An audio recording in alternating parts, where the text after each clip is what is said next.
Okay, guys, I got to admit, this is a hard one to pin down because I'm sure people would say, oh, this was an incredibly great show. But if you look past what made the show what it is, not much is there. Look, let's make it clear. The Rock made the show, Pat McAfee made the show, John Cena made the show, and LA Knight made the show. That's it. Everything else on the show was minimal. Minimal. I'm being honest here. Nothing really made the show important other than that. Let's open with Pat McAfee. Now, he was doing some college football not too far away, or he's working on, because football season's nowadays, I think they were doing college football. So he was doing his work. But he decided, since he's only an hour away from Smackdown, he decided to come up and say hi. And you can hear, and I gotta say this clearly, Michael Cole has become the voice of WWE again. Because he used to be the voice of WWE. Right after Jim Ross left, he really became the voice of WWE. But for years, he went like this. He just didn't have it anymore. Not because he couldn't talk. He just didn't have the passion. Then Pat gave it back to him. Literally, the person that we got right now, the Michael Cole we got now, he is the voice of WWE again. Because I don't know what it was. Pat's enthusiasm, Pat's friendship, it don't make a difference. Whatever it was, it sparked something in Michael Cole. Flat out. And you hear it in his voice. Because, honestly, when he's with both of his contemporaries, they just don't compare once he gets excited.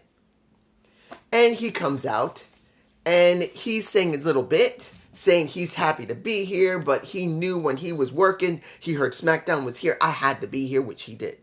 But then we get a little bit of Austin Fury coming out, making it about the Austin Fury live. Really?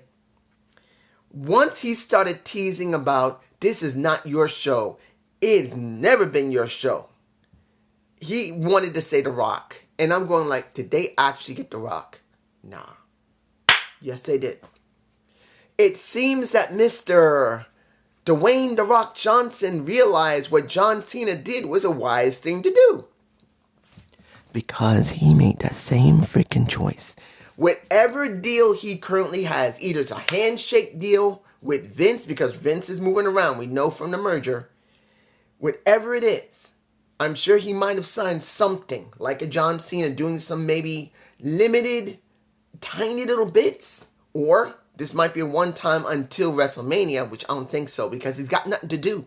The Rock literally has nothing to do. He can't act.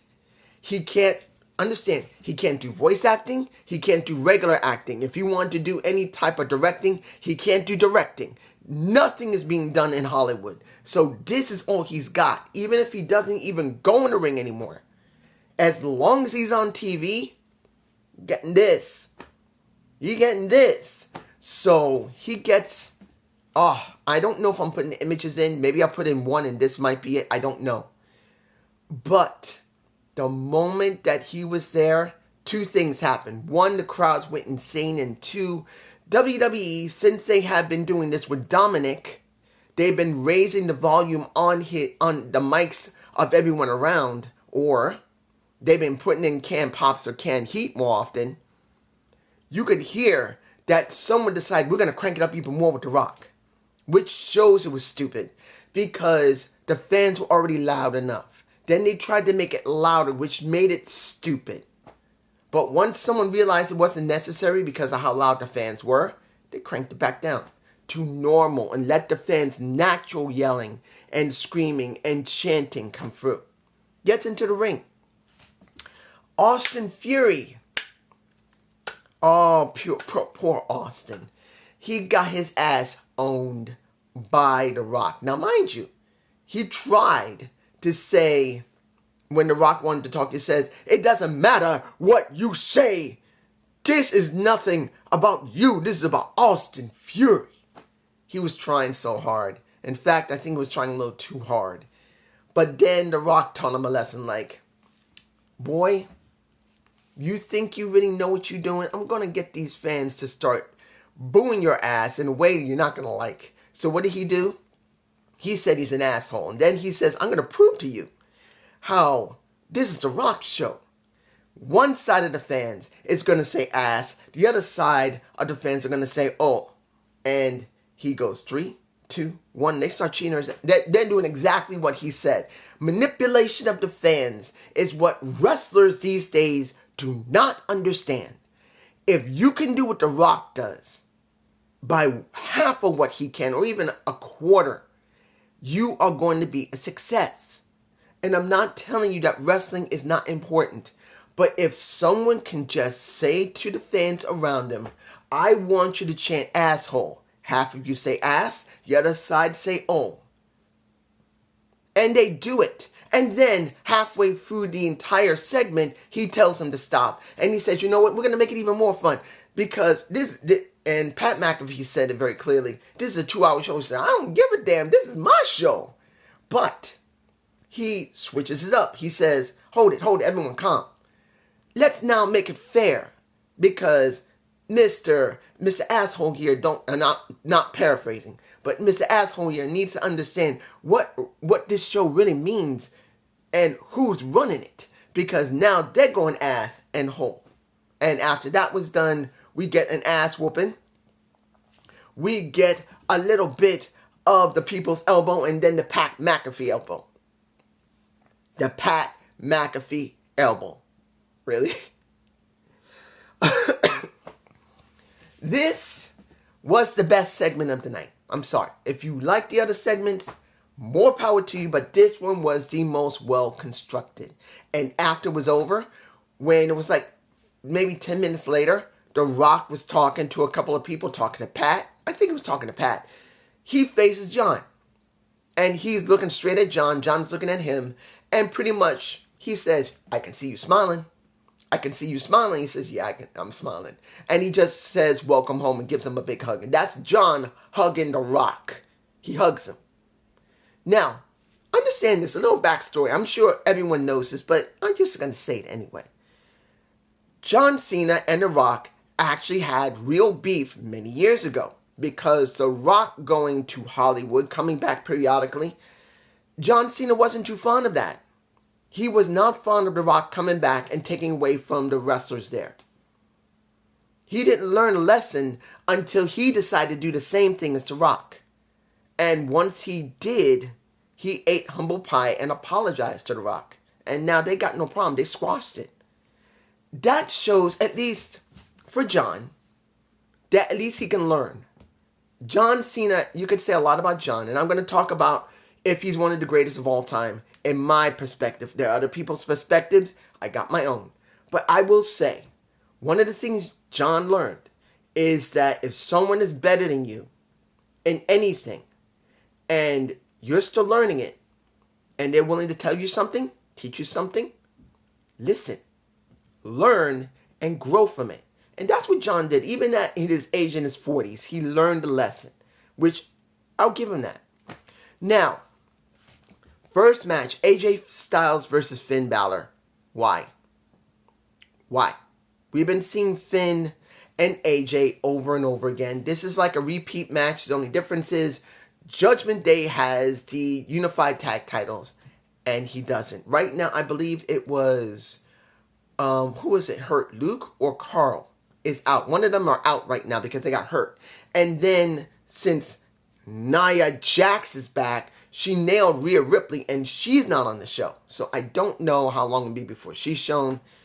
You already know how much I feel about Nia Jax. I don't hate the woman, the actual person. But the person who wrestles needs not to wrestle, because she hurts a lot of people. Just saying. Finn won due to the fact of Jimmy Uso interfering. That's a setup for later in the night. It's obvious. Now, we had the NWO. LWO. I don't know why I say N. You know why I'm saying NWO instead of LWO? Because this segment made me think of NWO more than anything else. Like, it wasn't that it was great, But I think I would have liked to see more of an NWO type of attitude than an LWO. Because of them talking about family, familia, whatever you want to call it. And seeing that Santos Escobar wants a shot at the U.S. title. We knew this was coming. We knew it was coming. But it felt like it was so telegraphed. It was obvious it was going to happen. And then we get a random shit of Bobby Lashley coming out with the Street Profits, who are still Street Profits. They should be changed into something else. Their clothes are the same. They need to change up their clothes, their ring attire. Just being in black is not enough. I want them to be completely different. Seeing them in suits, I'm fine with. But the ring attire needs to be something different. Something that doesn't look like the old Street Profits when they wore blue or red. Just wearing black means shit. But it felt like this was tacked on. Because we know that Bobby Lashley's building a staple with the Street Profits. Hopefully, along with Bianca Belair. I'm hoping Bianca will join them. Because I think they should join. They need to have a faction name. The Street Profits... Stay calm. The Street Profits name, gone. Let it go away for a while. Let Bobby Lashley have a faction with his own name in it. And it be about Bobby. Not the Hurt Business, but whatever Bobby makes. Whatever name that he comes up with. Well, whatever the writers come up with, as you already know. But it felt like it was tacked on to throw them out there just to have a match that didn't even last more than a minute or two. So they can set up that they punch the hell out of Santos, out of everybody else, and then punch Ray. I'm going like, what was that? Was that a match, or was that just something flung together at the last minute? It was trash. I'm just saying. The next match, which was important for one person, and that is LA Knight. Yeah, that's my boy. You know what I wanted? I'm going to tell you this. Let's do the match. Was the match bad? No. They're working on their chemistry because you can tell that LA Knight and The Miz still don't have very good chemistry. Look what happened. A backdrop to LA Knight, and The Miz didn't even get him in correct position, that he backdropped him onto his shoulder. LA Knight was supposed to land on his feet, but the way or at least on his back, but the way The Miz did it, he flipped him back so far that he over-rotated a little bit and landed on his, left shoulder? Hopefully he's fine. But he did get up. He did what he needed to do. He did the gravy train, and that was it. But once the segment was, when that was done, his segment talking, saying simply, I told you from the time I came in that LA Knight is not playing around, that he's going to be something. I don't care where I gotta go, as he says it. I don't care if I'm going after U.S. title with Ray. I don't care if I'm going after Gunther. I don't care if I'm going after Seth Rollins. And definitely don't give a damn about a Roman Reigns. I'm going to have gold. Yeah. That shows you that is 100% a soft termination of the draft and the rosters, because they're not following the draft anymore. He just said it clearly. This is a SmackDown guy who just mentioned the U.S. title on SmackDown, the Undisputed title on SmackDown, the IC title on Raw, and the World title on Raw. He cannot go after the World title or the Intercontinental title, but he's doing it. So that means it don't matter that the draft was bullshit, and we can just basically ignore it from now on, which I'm not going to. Everyone else is going to ignore it now because LA Knight said he's going to do whatever he can to get any gold. But I'm not going to ignore it. I'm going to keep saying it until you guys can't stand it, because it shows that WWE cannot be trusted, that the company, it sucks. No matter with the merger or not. And if you've seen my gut report on the merger, I hope you enjoy it. I gave my point of view. Let's move on. Now, the next match I didn't give a damn about. And I gotta say this honestly. Asuka versus Bayley. And yes, Shelsky did interfere. And I know I'm mispronouncing her name. I don't even pay any attention to Blackheart anymore. I keep forgetting that her first name. It's been a while to actually remember her first name, because it's not that she's not beautiful, that she can't talk and she can't wrestle. She doesn't mean anything. She doesn't. Cutting her hair for her sister out of solidarity for her while she's fighting cancer, I appreciate, I respect. I respect her for that. But I'm a wrestling reviewer, and I got to go over what's in front of me. Chelsea. You know the reason I keep watching it? Because I don't care. I don't care about her. Her scaring Bayley, who feels like she doesn't even want to be there. I'm being honest here. When I look at Bayley, when she was coming down to the ring with Dakota Kai, who doesn't mean anything at the moment while she's still recovering, she isn't cleared yet, I guess. Or they just don't want to be cleared yet and she's a manager. When I look at Bayley, someone that was so loved or so hated by the fans, I see someone who is just there. That's what she feels like. She feels like she's just there now. If you watch when she comes down to the ring, they say the lights are there but no one's home. There's an old adage of that. Like if you get punched in the face when you're in boxing, when you go into boxing, you get nailed in the face and you are so loopy, the lights are on but nobody's home. That's when I see with Bayley. The lights are on. She knows what she got to do. She's got to rehearse her lines. She can do the wrestling in the ring. But that spark that makes Bayley want to be there just doesn't feel like it. I'm being honest here. I mean, she's wrestling like she normally does. She's doing what she needs to do to get over either Io or a Dakota, to do what she needs to do, to yell at Michael Cole. But it feels like whatever made her what she is just not there. I'm just saying it. It's just me. I could be 100% wrong, but tell me if I was wrong all the years I said something was going on with Naomi, Trinity. What did I say about Trinity? I said that girl need to leave years ago. Years ago, even before give Naomi a chance. I said it. She need to leave a long time ago. I felt that she always showed how she felt. Like she has a heart on her sleeve. I always said that. I always said you could tell from Trinity how she felt. And she was not happy when she was on the roster. When I look at Bayley, either it's just now started or it's been going on. I'm telling you now, the lights are on but nobody's home. She doesn't care. She feels empty now. I'm just saying. That was the last match of the night.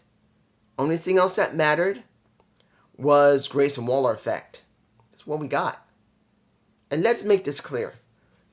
Did the Grayson Waller effect was it effective?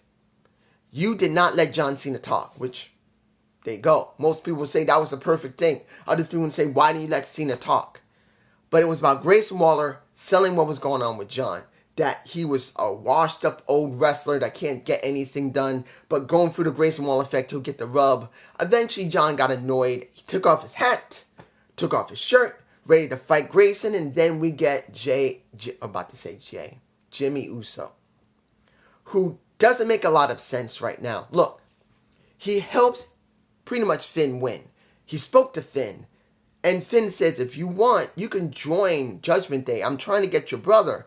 So wouldn't it be great to have the Usos part of Judgment Day? Think about it. And seeing this, very confusing. Then we get Solo, before that Grayson Waller effect even happened, saying, I got to deal with this.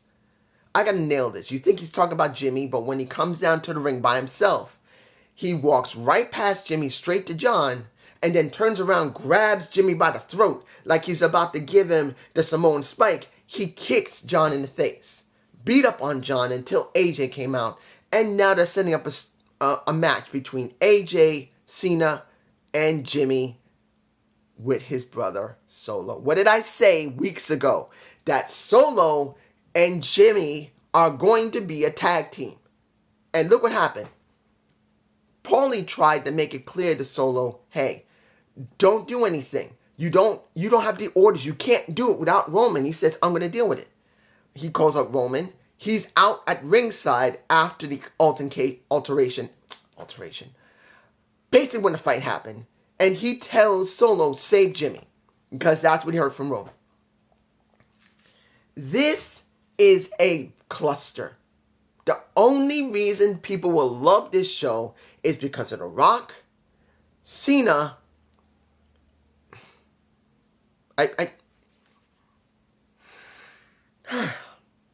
You already know the ones. Asuka and Bayley didn't matter. I don't even know what they're going to call themselves. They're not going to be called the Hurt Business with Bobby Lashley and the Street Profits. They didn't mean anything.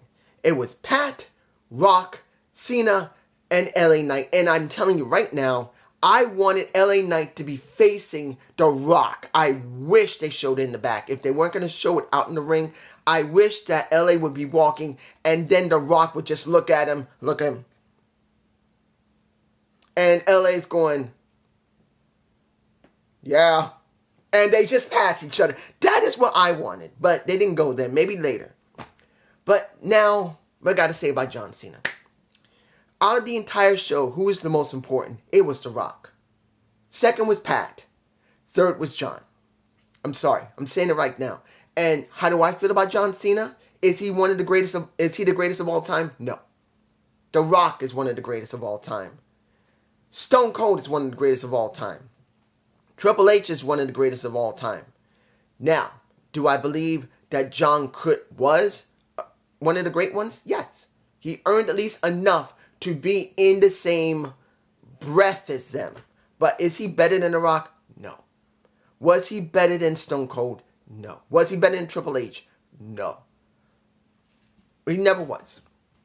But he didn't need to be. He was in a different category. He was not like them here. This is everyone I just mentioned. This is John over here. This is not about the same height. This is about what was being promoted. Because when it came to The Rock, when it came to Austin, when it came to Undertaker, when it came to Triple H, they were catering to adults. John was catering to kids. So they're not in the same category. But is John considered one of the most greatest of all time when it came to kids? Yes. Is he better than Ricky and Dragon Steamboat? Yes, in that respect. That he catered directly to children. More than adults. He eventually won most of the adults over. But he was catering only to kids. There is the thing that no one understands when it comes to talking about the greatest of all time. You got the greatest of all time that was for everybody. Rock, Austin, Undertaker, Triple H, Kurt Angle, Eddie Guerrero, all those people, easily the greatest members of wrestling of all time. Then you got John Cena, who's pretty much completely different, that he was catering only to kids. And in that respect, if you want to say, is he the greatest of all time to motivate and care about children, he's one of the greatest. The other one, easily above him, is Hulk Hogan. Hulk catered to kids. John Cena, well, Hulk catered to men, women, but it really affected kids later. Kids became what they were. Look at Adam Copeland. It's because of what Hulk Hogan did. But I'm kind of saying it because Hulk is kind of like in both categories. He's here, but he's also over here for kids. But that's just me. Peace.